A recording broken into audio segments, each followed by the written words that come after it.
کو بھیجا ہے. انشاءاللہ ایک دن آئے گا کہ اسلام تمام ادیان پر غالب آ جائے گا. سارے لوگ دنیا میں مسلمان ہو جائیں گے. وہ پہلے آیت بھی آپ سن چکے ہیں کہ حضرت عیسیٰ کی موت سے پہلے جتنے یہودی ہیں اور جتنے عیسائی ہیں وہ سب مسلمان ہو جائیں گے. یہ دوسری آیت ہے کہ آخر میں کیا ہونا ہے, قیامت سے پہلے کیا ہونا ہے کہ دین اسلام تمام ادیان پر غالب آنے والا ہے. اب اس کی تفسیر چلتے ہیں. یہ ہمارے اہل سنت کے بھائیوں کی تفسیر ہے, تفسیر قرطبی. کیا لکھتے ہیں اس آیت کے بارے میں؟ ابو ہریرہ سے روایت ہے, اسلام خدا کا دین حضرت عیسیٰ کے قیام کے بعد تمام ادیان پر غالب ہوگا, اور اسی طرح سے امام مہدی علیہ السلام کے قیام کا وقت دنیا میں کوئی نہیں بچے گا مگر یہ کہ وہ مسلمان ہو چکا ہوگا. جب امام مہدی علیہ السلام اور حضرت عیسیٰ علیہ السلام ظہور کریں گے تو دنیا میں کوئی انسان نہیں رہے گا مگر الحمدللہ وہ سب مسلمان ہو جائیں گے. یہ حقیقت ہے, اس میں کوئی شک نہیں ہے. حضرت عیسیٰ علیہ السلام بھی آنے والے ہیں, امام مہدی علیہ السلام بھی آنے والے ہیں. پوری دنیا میں امن ہوگا, پوری دنیا میں اسلام ہوگا, ہر جگہ اسلام کا پرچم چلے گا. لیکن دیر کس میں ہو رہی ہے؟ دیر نہ خدا کی طرف سے ہے نہ امام مہدی اور عیسیٰ کی طرف سے ہے, دیر ہم اور آپ کی طرف سے. کیونکہ خدا نے اعلان کیا ہے, میں کسی قوم کی تقدیر کو تب تک نہیں بدلتا جب تک کہ وہ قوم اپنی تقدیر خود نہ بدلے.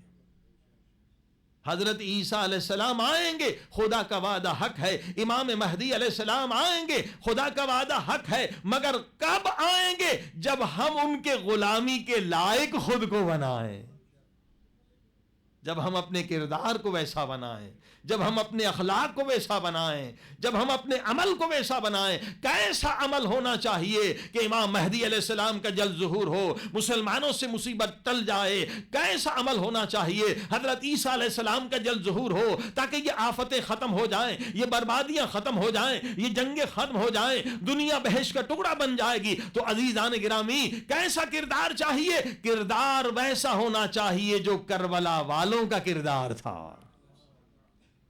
اگر ہمارے اندر یہ انقلاب آ جائے, اگر ہمارے اندر یہ ایمان آ جائے, اگر ہمارے اندر یہ تقویٰ آ جائے کہ ہمارا کردار ویسا ہو جائے جیسا کربلا والوں کا کردار ہے, یقین جانیے پھر حضرت عیسیٰ علیہ السلام کے آنے میں نہ دیر ہوگی نہ امام مہدی علیہ السلام کے ظہور میں دیر ہوگی. صلوات پڑھیں محمد و آلہ.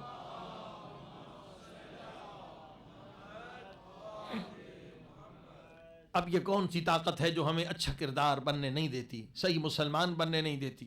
کون سی طاقت ہے؟ قرآن نے بتلایا, ان النفس لامارۃ بالسوء الا ما رحم ربی.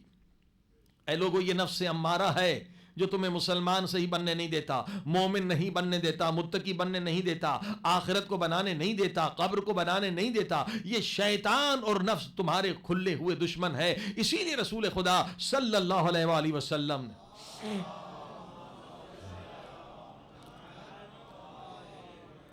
فرمایا کہ سب سے بڑا جہاد, جہاد اکبر, نفس امارہ اور شیطان کے خلاف جنگ ہے. اور یہ جنگ جاری ہے, ایک لمحے کے لیے رکتی نہیں ہے. کیونکہ جہاں بازار میں آپ جاتے ہیں وہاں نیکی کا موقع بھی ملتا ہے تو گناہ کا موقع بھی ملتا ہے. دونوں چانسز ہیں, چاہے انسان گناہ کرے اور چاہے انسان نیک عمل کرے, چاہے مسجد کی طرف آئے چاہے سینما کی طرف چلا جائے. انسان کو خدا نے آزاد خلق کیا ہے. نفس جو ہے وہ سینما جانا چاہتا ہے اور روح جو ہے وہ مسجد کی طرف آنا چاہتا ہے. دونوں میں جنگ ہے. جو طاقتور ہوگا وہ کامیاب ہو جاتا ہے. گناہ انسان کب کھاد کرتا ہے؟ جب نفس حاکم ہو جاتا ہے اور روح شکست کھا جاتا ہے. اور عبادت انسان کب کرتا ہے؟ جب نفس شکست کھا جاتا ہے اور رولنگ پاور جو ہے وہ روح کے پاس آ جاتی ہے. اب کیا کریں کہ ہمیشہ ہماری باڈی پر کس کی حکومت ہو؟ روح کی حکومت ہو. قل الروح من امر ربی, روح اللہ کا امر ہے. نفس جو ہے وہ خبیث ہے, خصوصاً نفس امارہ. اس کا کام ہے گمراہ کرنا, اس کا کام ہے تباہ کرنا. رسول خدا فرماتے ہیں, لوگوں دنیا میں نفس سے بڑھ کر تمہارا کوئی دشمن نہیں ہے. تمہیں کوئی جہنمی نہیں بنا سکتا مگر نفس امارہ، تمہیں کوئی مردود ملعون نہیں بنا سکتا، تمہیں کوئی دشمن خدا نہیں بنا سکتا مگر یہ نفس امارہ تمہارے سینے کے اندر ہے۔ اب کس ہتھیار کے ذریعے سے ہمیں اسے شکست دینی ہے؟ عزیزان گرامی، ہتھیار وہی اٹھانے ہیں جو قرآن کریم نے دیے ہیں۔ یہ خود اپنے خلاف جنگ ہے، یہ انر جنگ ہے، انر وار ہے۔ قرآن نے کیا ہتھیار بتلائے؟ یا ایھا الذین آمنوا استعینوا بالصبر والصلاۃ، اے مومنو اگر اس جنگ میں کامیابی چاہتے ہو ایک صبر کا ہتھیار اٹھا لے، ایک نماز کا ہتھیار اٹھا لے۔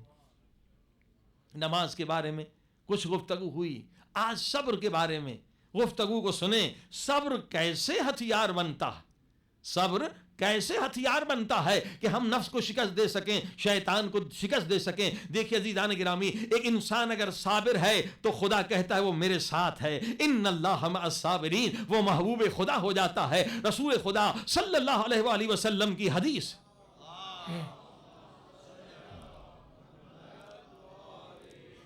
ایمان کے دو حصے ہیں، ایک صبر ہے ایک شکر ہے۔ جس کے اندر صبر نہیں اس کا ایمان بھی آدھا، جس کے اندر شکر نہیں اس کا ایمان بھی آدھا۔ ایمان بنتا ہے صبر سے اور شکر سے عزیزان گرامی، بلکہ دوسری حدیث میں فرمایا ایمان صبر کا تعلق اس طرح سے ہے جیسے سر کا تعلق بدن سے، یعنی صبر اور بلند ہے، باڈی ہو گئی شکر اور سر ہے صبر۔ صبر نہیں تو کچھ بھی نہیں۔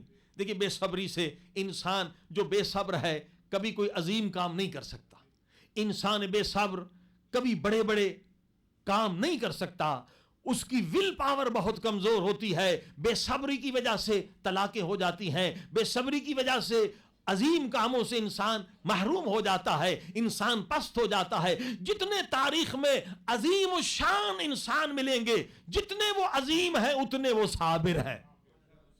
اگر صبر نہیں تو انسان کی کوئی حیثیت ہی نہیں۔ انسان کی جو پرسنالٹی اگر دیکھنی ہے کتنا گریٹ ہے، یہ کتنا پیشنٹ ہے۔ جو بے صبر ہے اس کی کوئی حیثیت نہیں ہے۔ لہذا آئیے صبر سیکھیں، کیسے یہ جوہر انسان اپنے اندر پیدا کرے۔ عزیزان گرامی، میں آسان مثال دوں، جیسے جو لوگ سیدھے ہاتھ سے لکھتے ہیں ان کے سیدھے ہاتھ میں زیادہ طاقت ہے، اور جو الٹے ہاتھ سے لکھتے ہیں ان کے لیفٹ ہینڈ میں زیادہ طاقت ہے، الٹے ہاتھ میں طاقت ہے۔ کیوں؟ یہ ہے ریپیٹیشن، تکرار عمل۔ کیونکہ مسلسل جب میں سیدھے ہاتھ سے کام کرتا ہوں تو سیدھے ہاتھ میں طاقت آ جاتی ہے، لیفٹ ہاتھ سے جو کام کرتا ہے اس کے لیفٹ ہاتھ میں طاقت آ جاتی ہے۔ اسی طرح سے جو باڈی بلڈنگ کرتے ہیں، وزن اٹھاتے ہیں، جم میں جاتے ہیں تو ان کے بازو اتنے اتنے موٹے ہو جاتے ہیں، جو ہم لوگ نہیں کرتے تو ہم کمزور ہو جاتے ہیں۔ تو ریپیٹیشن سے، بار بار ایک کام کرنے سے کیا ہوتا ہے؟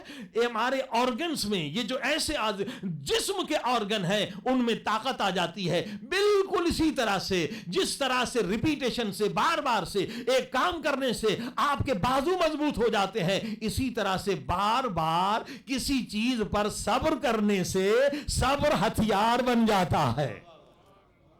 توجہ فرمائیں۔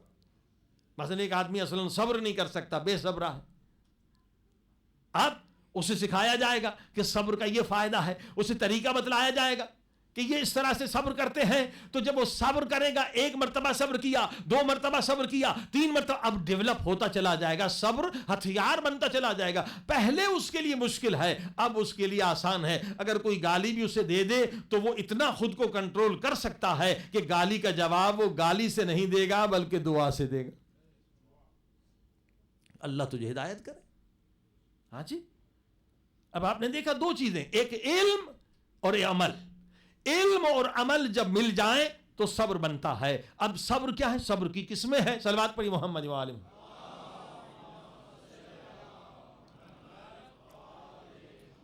حدیث میں ہے کہ صبر کی 3 قسمیں ہیں۔ ایک صبر ہے مصیبت پہ صبر کرنا۔ اب یہ صبر کیسے انسان کرے گا؟ اب باپ مر گیا بے صبر ہو گیا، بیٹا مر گیا بے صبر ہو گیا، بیوی مر گئی بے صبر ہو گیا، یہ مصیبتیں، پیسے میں نقصان ہو گیا، لوگوں کو ہارٹ اٹیک ہو جاتا ہے، بیمار ہو جاتے، کیوں؟ صبر نہیں ہوتا۔ یعنی اب آپ نے دیکھا صبر اگر ہوگا تو نہ فقط معنوی اور روحانی طور پر ہم اسٹرانگ ہوں گے، نہ فقط آخرت ہماری بہتر ہوگی بلکہ دنیا بھی بہتر ہوگی۔ اب یہ ٹینشن کیا ہے؟ یہ بے صبری ہے۔ یہ ہارٹ اٹیک کیوں ہو جاتا ہے؟ یہ بے صبری ہے۔ کہ لوگ صبر نہیں کر سکتے، بڑا نقصان ہو گیا، ہارٹ اٹیک ہو جاتا ہے، لوگ پریشان ہو جاتے ہیں۔ عزیزان گرامی، یہ صبر آسان صبر ہے نا، یہ کیا مصیبت پر صبر۔ اب کیسے ہوگا؟ پہلے علم ہو پھر عمل۔ اب اللہ کے رسول نے نورانی حدیث بتلائی کہ تاکہ ہم صبر کرنا سیکھیں۔ فرمایا سنو میرے صحابیوں، سنو مسلمانوں، جو مصیبت تم پر آتی ہے نا، ہر مصیبت کے پیچھے اللہ کی دو نعمتیں چھپی رہتی ہے۔ جو صبر کرتا ہے اسے وہ نعمتیں بھی ملتی ہے اور اجر و ثواب بھی ملتا ہے، اور جو صبر نہیں کرتا تو مصیبت تو نہیں ہٹتی مگر وہ دو نعمتوں سے محروم ہو جاتا ہے اور اجر بھی کوئی نہیں ملتا۔ ہر مصیبت کے پیچھے اللہ کی دو نعمتیں۔ مثلا دوسری حدیث سنیں، پوری رات آپ کو شدید بخار ہو گیا، اب اگر آپ چیخیں گے، چلائیں گے، بے صبری کریں گے، ناشکری کریں گے تو کیا بخار ختم ہوگا؟ نہیں ہوگا۔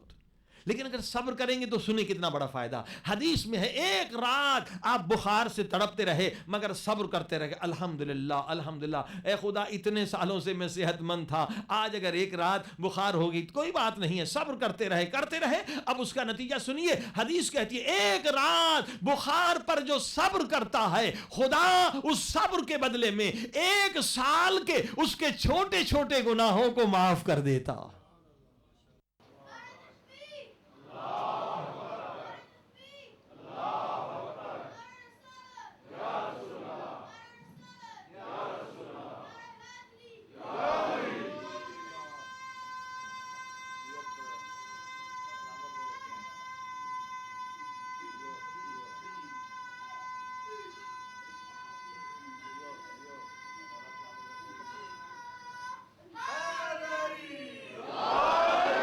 عزیز، یہ ہے صبر کا نتیجہ۔ اب یہ صبر ہے مصیبت پر، اس سے بڑا صبر کیا ہے؟ الصبر علی الواجبات، جو چیز اللہ نے واجب کی اس پہ صبر کرو۔ روزہ واجب ہے، گرمی ہو سردی ہو رکھنا ہے، حج واجب ہے، گرمی ہو سردی ہو جانا ہے، جہاد واجب ہے، اگر حکم خدا حکم رسول ہو جائے جہاد پہ جانا واجب ہے۔ یہ جو چیزیں اللہ نے واجب کی ہیں، خمس ہے، زکوٰۃ ہے، اس پہ صبر کرنا ہے، یہ اس سے ذرا بلندتر صبر ہے۔ لیکن ان سارے صبروں سے رسول خدا صلی اللہ علیہ وآلہ وسلم فرماتے ہیں سب سے عظیم تر صبر یہ ہے کہ گناہ سامنے ہو اور انسان گناہ کر بھی سکتا ہے مگر گناہ نہ کرے اور گناہ پہ صبر کرے۔ یہ سب سے اعلیٰ صبر ہے۔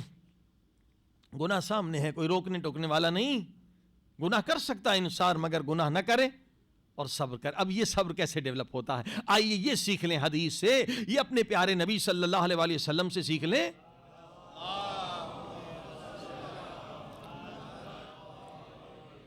کہ گناہ پر صبر کیسے ہو سکتا ہے۔ اللہ اکبر۔ ایک دن سارے اصحاب کرام کو رسول خدا نے جمع کیا، فرمایا تم میں سے کوئی ہے ایسا جو اپنا ہاتھ آگ میں ڈالنا پسند کرے؟ سب نے کہا قبلہ نہیں، ہمیں سے کوئی اپنا ہاتھ آگ میں نہیں ڈالنا پسند کرے گا۔ کہا یہ آگ بتاؤں کیسے بنی ہے؟ یہ آگ کچھ بھی نہیں ہے، جب خدا نے جہنم کی آگ پر 40 مرتبہ ٹھنڈا پانی ڈالا تو یہ آگ بنی ہے۔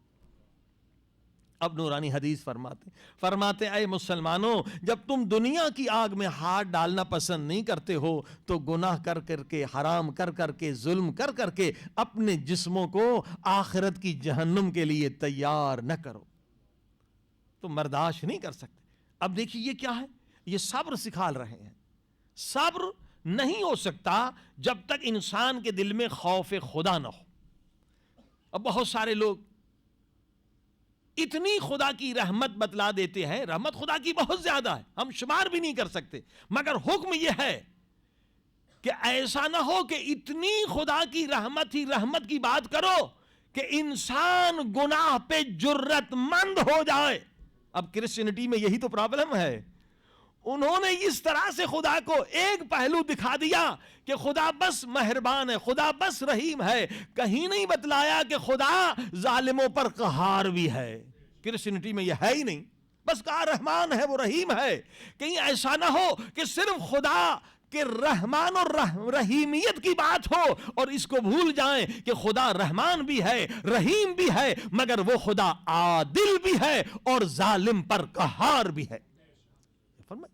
اسی لیے یہ آپ دیکھ رہے ہیں یہ معاشرہ کس قدر بگڑ گیا ہے، بگاڑ ہو چکا ہے کہ ہر گناہ کرنے کے خدا بخش دے گا۔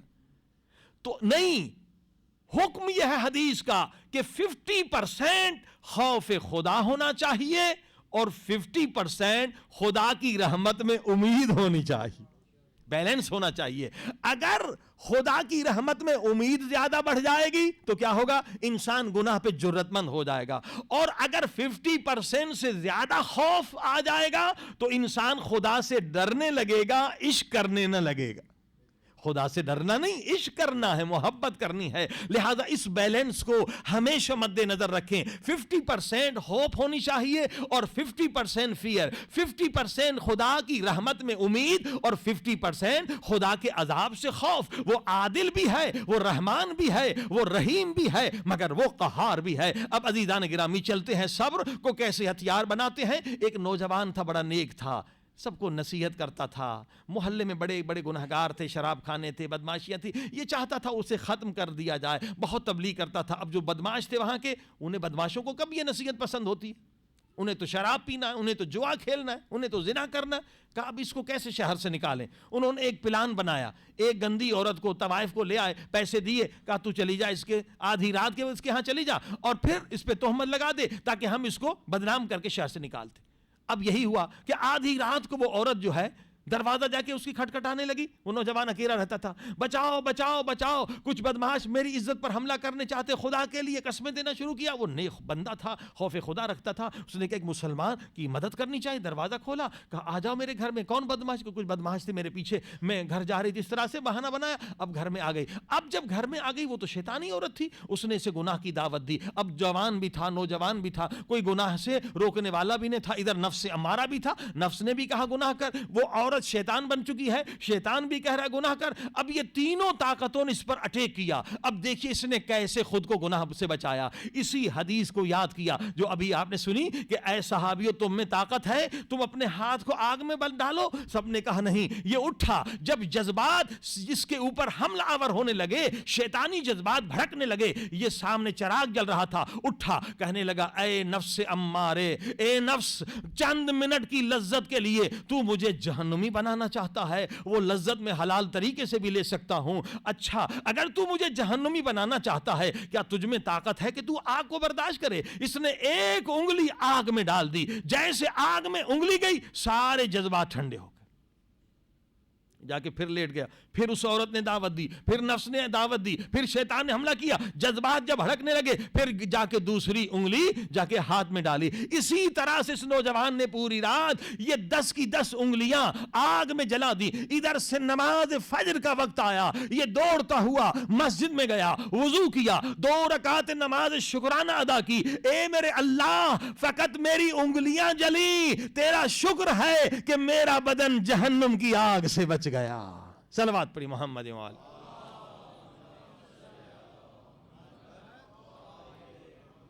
عزیزو، صبر نہیں ہو سکتا جب تک کہ فیئر آف گاڈ، خوف خدا نہ ہو۔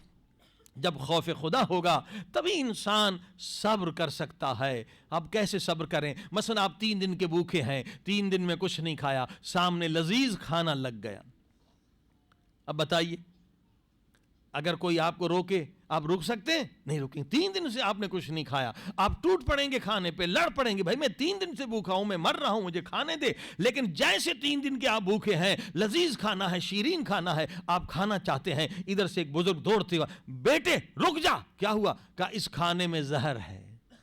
اب بتائیے کھائیں گے؟ ہرگز نہیں کھائیں گے۔ 3 دن کے بھوکے ہیں، مگر جب پتا چلے کہ اس کھانے میں زہر ہے آپ رک جائیں گے، صبر کریں گے نا؟ بالکل اسی طرح سے۔ کیوں؟ کیونکہ جان جانے کا خطرہ ہے۔ یہ جان کتنے سال زندہ رہیں گے؟ 80-90 سال۔ جس زہر سے 60-70 سال کا خطرہ ہے وہ زہر نہیں کھاتے۔ پیارے نبی کی پیاری حدیث ہے، اے لوگو جو تم گناہ کرتے ہو نا، اس گناہ سے کبھی 100 کبھی 70 اژدہا بنتے ہیں۔ ان اژدہا کا زہر اتنا زیادہ ہے، اگر وہ زہریلی سانسیں دنیا میں پھینک لیں تو لوگ سانس لینا بھی ان کے لیے مشکل ہو جائے گا۔ اللہ اکبر! یہ گناہ اس زہر سے 1000 گنا زیادہ خطرناک ہے۔ اے انسان، جو گناہ کی لذت تجھے سجا کے شیطان دکھاتا ہے، وہی لذت تو حلال کے ذریعے سے بھی حاصل کر سکتا ہے تو تو کیوں غلط طریقے کو استعمال کر رہا ہے اور خود کو نابود کر رہا ہے؟ صلوات پڑھی محمد وعلیہ.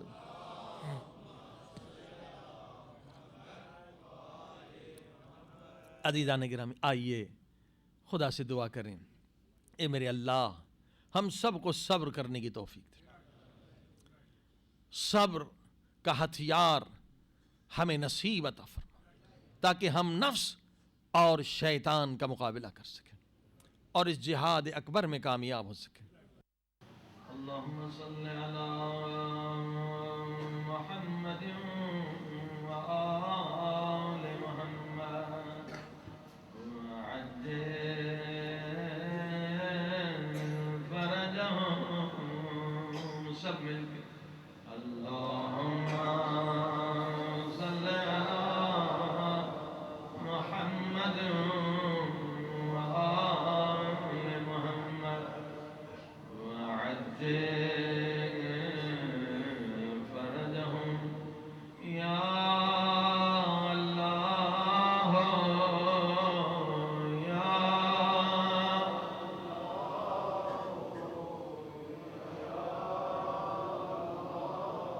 یا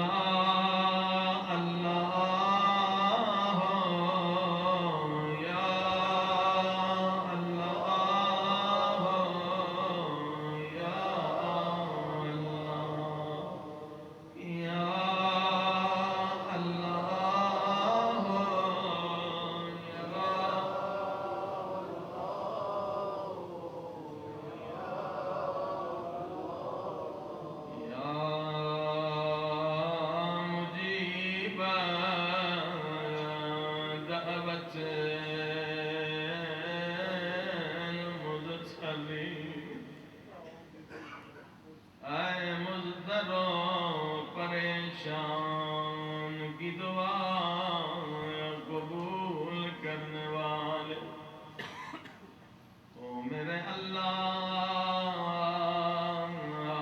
یا کاشف کرب المکروبین، اے دکھوں دردوں کو دور کرنے والے میرے اللہ، سب مل کے کہیں یا غیاث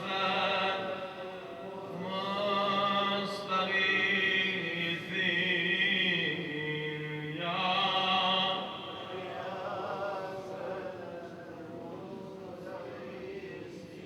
یعنی اے فریاد کرنے والوں کی فریاد سننے والے میرے اللہ. ہائے عزیزو، ایک 4 برس کی بچی شام کے زندان میں فریاد کر رہی ہے، بابا میرے مظلوم بابا، بابا میں آپ کے سینے پہ سوتی، بابا مجھے خاک پہ نیند نہیں آتی. عزیزو آئیے اس یتیم حسین کا واسطہ خدا کو دیں تاکہ خدا حسین کی اس یتیم بچی کے صدقے ہمارے گناہوں کو بخش دے، ہماری دعائیں قبول کر لے. شام میں ایک مومن تھا، ایک دن زندان کے قریب سے گزرا، کیا دیکھا؟ ایک 4 برس کی بچی حسین حسین حسین کر کے رو رہی ہے. مومن کا دل نرم ہوتا ہے، اس کی آنکھوں میں آنسو آ گئے، روتا ہوا گھر گیا، بیوی سے کہنے لگا تو ہر چاند کی پہلی رات حسین کا صدقہ دیتی ہے نا، آج میں بچی کو زندان میں دیکھا ہے، وہ صدقے کا کھانا مجھے دے دے، میں اس یتیم بچی کو کھلا لوں۔ اس کی بیوی کہتی ہے پہلے تو کھانا کھا، پھر جا کے اس بچی کو کھانا کھلانا۔ یہ رو کے کہتا ہے مجھ سے کھانا نہیں کھایا جائے گا، وہ میں نے تجھے نہیں بتایا وہ کتنی مظلومہ بچی ہے، وہ کسی ظالم نے اس زور سے تماچے مارے ہیں، آئے رخسار زخمی ہے، آئے کان زخمی ہے۔ اس بچی کا کوئی بابا بھی مارا گیا، کبھی بابا کو روتی ہے۔ اس بچی کا کوئی 18 برس کا بھائی بھی مارا گیا، کبھی اسے یاد کر کے روتی ہے۔ اس بچی کا کوئی 6 مہینے کا بھائی بھی مارا گیا ہے، کبھی اسے یاد کرتی ہے روتی ہے۔ اس بچی کا کوئی چچا بھی مارا گیا، کس طرح سے بیان کرتی ہوں گی، چچا جان، چچا جان، قسم لے لے اب پانی نہیں مانگوں گی، چچا جان قسم لے لے اب پانی نہیں مانگوں گی، ایک بار آ جا میرے زخمی رخسار دیکھتا جا۔ اتنے مسائل سے یہ مومنہ بھی رونے لگی، کہنے لگی میں بھی کھانا نہیں کھاتی ہوں، کہ مولا حسین فرماتے ہیں مظلوم کی مدد میں دیر نہ کرنا، یہ تو بڑی مظلومہ بچی ہے۔ دونوں نے کھانا اٹھایا، زندان شام میں آ گئے، یہ مومنہ اندر چلی گئی، کھانا جناب زینب کے سامنے رکھا، کہا بی بی کھانا کھا لے، اپنے یتیم بچوں کو کھلا لے۔ جناب سکینہ نے، جناب زینب نے پوچھا یہ کیسا کھانا ہے؟ فرمایا یہ صدقے کا کھانا۔ زینب نے فرمایا ہم صدقے کا کھانا نہیں کھاتے۔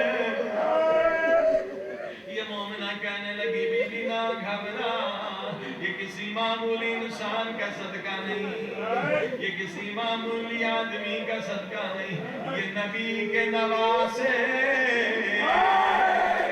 علی کے بیٹے زہرا کے فرزند امام حسین علیہ السلام کا صدقہ ہے۔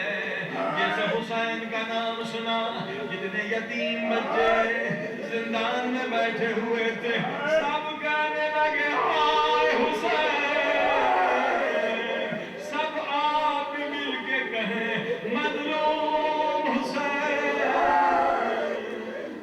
مظلوم حسین۔ جناب زینب نے پوچھا اے مومنہ حسین کا صدقہ کیوں دیا کرتی ہو؟ کہنے لگی بی بی پہلے ہم کوفے میں رہتے تھے، وہاں ہمارے مولا علی کی حکومت تھی، اللہ نے میری ماں کو 10 بیٹے عطا کیے تھے، مگر میری ماں کی تمنا تھی اللہ مجھے ایک بیٹی بھی دے۔ میری ماں یہ تمنا، یہ آرزو لے کر کہاں گئی؟ میری ماں خدمت حضرت زینب سلام اللہ علیہا علی کی بیٹی کی خدمت میں گئی، اے بی بی تو نبی کی نواسی ہے، آپ میرے لیے دعا کریں اللہ مجھے ایک بیٹی عطا کرے۔ اب یہ مومنہ فخر سے کہتی ہے اے قائدی بی بی سنو، میں